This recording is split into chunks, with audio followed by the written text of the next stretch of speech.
Assalamualaikum. Salam sejahtera. Kembali lagi kita dalam kelas Pendidikan Jasmani dan Kesihatan bagi murid tahun 4. Tajuk kita hari ini awak boleh rujuk pada buku teks muka surat 50 dan juga 51. Tajuk yang tertera dekat situ adalah bijak bertindak. Apa itu bijak bertindak? Dan dekat mana kita perlu bijak dalam bertindak? Dekat situ telah ditunjukkan situasi di taman tema air ataupun dekat mana-manalah. Dan poin pertama dekat situ adalah kita hendak belajar berkenaan dengan menyelamat mangsa lemas ataupun kita boleh sebut juga sebagai fishing rescue. Macam mana kita hendak selamatkan mangsa yang lemas? Kita boleh lakukan fishing rescue ni walaupun kita tidak pandai berenang. Dengan ini kita dapat selamatkan mangsa. Macam mana kita nak bantu? Jadi dekat sini lah kita kena bijak bertindak. Bijak bertindak dekat sini adalah yang pertama, awak perlu tahu peralatan yang sesuai untuk digunakan semasa menyelamatkan mangsa yang lemas. Peralatan yang macam mana? Peralatan tersebut mestilah ringan dan juga mudah terapung. Semua tahu kan, terapung tu maksudnya apabila kita letak alat tersebut di dalam air, dia akan terapung dan tidak tenggelam. Kita tidak boleh gunakan peralatan yang berat. Peralatan yang berat akan menyukarkan kita untuk menyelamatkan mangsa. Jadi kita gunakan peralatan yang ringan dan juga tidak tenggelam, tidak tenggelam. Apa contoh peralatan awak boleh guna? Kita boleh gunakan peralatan seperti tong air kosong yang mana ada di kawasan setempat ataupun di tempat persekitaran berlakunya kejadian lemas. Awak boleh gunakan botol kosong, tong kosong, tali, pelampung. Apa-apa sahaja yang boleh menyokong mangsa. Yang boleh menyokong mangsa. Ataupun kalau awak ada, contohnya ada pasukan penyelamat.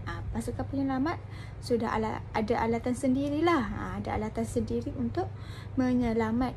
Sekiranya tak ada pasukan penyelamat dan tak ada peralatan khas. Peralatan khas tu tak ada. Jadi dalam keadaan panik, kita akan lihat persekitaran kita, apa yang ada. Jadi kita kena bertindak dengan bijak, mencari peralatan yang ringan dan juga boleh membantu dalam menyelamatkan mangsa. Jadi cikgu dah bagi tahu peralatan yang macam mana kita boleh gunakan. Jadinya macam mana kita nak menyelamatkan mangsa? Pertama, apa yang awak perlu buat? Yang pertama, kita sudah kena pasti peralatan yang hendak kita gunakan. Kemudian kita kena pasti dekat mana mangsa. Mangsa duduk dekat mana? Berlakunya kejadian tu dekat mana? Jadi yang kedua, seterusnya sudah kena pasti mangsa tu berada di mana. Kita lontarkan. Lontarkan peralatan kita. Ini bagi situasi yang tidak pandai berenang. Jadi kita lontarkan peralatan yang hendak kita selamatkan mangsa. Pastikan sampai kepada mangsa, kemudian mangsa akan grab lah, akan ambil alat yang awak lontarkan dan awak akan tarik perlahan-lahan sehingga mangsa selamat berada di darat. Itu langkah yang mudah lah untuk awak lakukan sekiranya berlaku kejadian lemas ni di depan mata. Jadi awak boleh gunakan kaedah seperti ini. Dalam buku juga ada menyatakan adalah tidak boleh untuk kita terus terjun di dalam kolam bagi menyelamatkan mangsa. Kenapa tak boleh? Sebab ada kemungkinan kita yang hendak menyelamat ni tidak pandai berenang. Dan juga kita juga tidak tahu kedalaman air itu sendiri setakat mana. Dan juga kita tidak tahu kemampuan kita untuk menarik beban. Beban tu maksudnya mangsa lah. Mangsa yang lemas tu, mampu ke kita nak tarik, membawa dia ke darat. Jadi ada pelbagai kemungkinan. Tetapi sekiranya kamu mempunyai kelebihan ataupun kamu yakin saya memang pandai berenang dan juga saya boleh menyelamatkan mangsa, okey, teruskan.